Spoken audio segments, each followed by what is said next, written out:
یہ کہانی ایک عام انسان سے شروع ہوتی ہے۔ ایک ایسا انسان جو ہر روز یہ سوچ کر سوتا ہے کہ کل بہتر ہوگا، مگر جب کل آتا ہے تو سب ویسا ہی رہتا ہے۔ الارم بجتا ہے، نیت بنتی ہے، مگر نظم و ضبط کہیں کھو جاتا ہے۔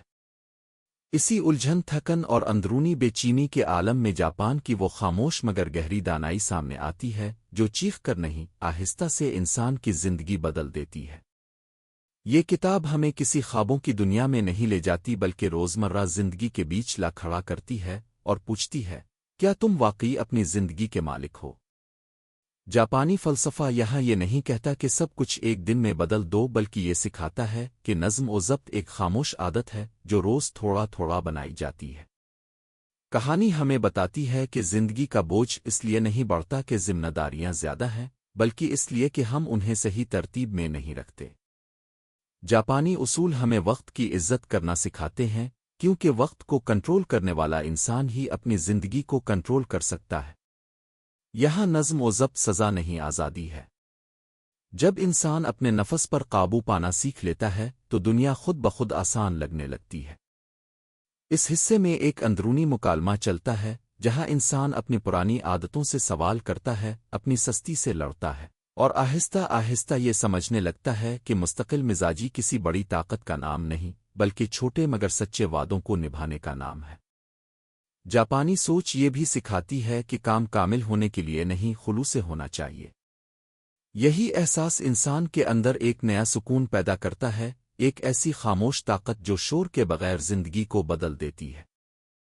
کہانی آگے بڑھتی ہے تو انسان یہ سمجھنے لگتا ہے کہ نظم و ضبط صرف کام کرنے کا نام نہیں، بلکہ چھوڑنے کا بھی نام ہے۔ جاپانی اصول ہمیں سکھاتے ہیں کہ غیر ضروری چیزوں، خیالات اور تعلقات کو چھوڑ دینا بھی زندگی کی صفائی ہے۔ جیسے ایک جاپانی باغ میں ہر پتا سوچ سمجھ کر رکھا جاتا ہے، ویسے ہی زندگی میں بھی ہر چیز کی جگہ ہونی چاہیے۔ یہاں کتاب انسان کو اس کی اندرونی افراتفری دکھاتی ہے، وہ ذہنی شور جو ہمیں تھکا دیتا ہے۔ یہ حصہ جذباتی طور پر گہرا ہے کیونکہ قاری خود کو آئینے میں دیکھتا ہے۔ وہ لمحہ جب انسان یہ مان لیتا ہے کہ وہ خود اپنی بدنظمی کا ذمہ دار ہے، وہی لمحہ تبدیلی کی شروعات بن جاتا ہے۔ جاپانی فلسفہ شرمندہ نہیں کرتا بلکہ آہستگی سے رہنمائی کرتا ہے۔ یہ بتاتا ہے کہ ہر دن ایک نئی مشق ہے اور ہر غلطی سیکھنے کا موقع۔ یہاں نظم و ضبط کا مطلب سختی نہیں بلکہ نرمی کے ساتھ خود کو درست کرنا ہے۔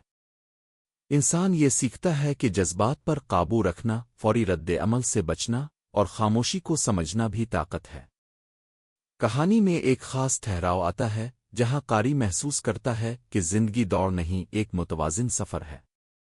یہ حصہ امید جگاتا ہے کیونکہ اب نظم و ضبط خوف نہیں لگتا بلکہ سہارا بن جاتا ہے۔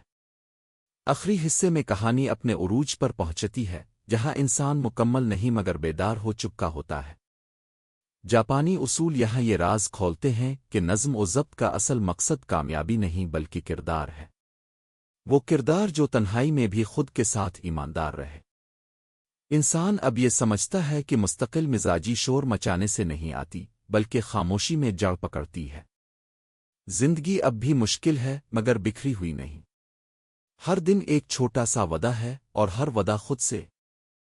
کتاب کا اختتام کسی زبردست دعوے پر نہیں بلکہ ایک پرسکون احساس پر ہوتا ہے کہ اگر انسان اپنے معمولات درست کر لے تو اس کی سوچ، جذبات اور فیصلے خود بخود درست ہونے لگتے ہیں۔ جاپانی نظم و ضبط ہمیں یہ سکھاتا ہے کہ بڑی تبدیلی ہمیشہ اندر سے شروع ہوتی ہے۔ کہانی سننے والا آخر میں یہ محسوس کرتا ہے کہ یہ صرف ایک کتاب نہیں تھی بلکہ ایک خاموش استاد تھا جو بغیر شور کیے زندگی جینا سکھا گیا۔ اور شاید یہی اس کی سب سے بڑی طاقت ہے۔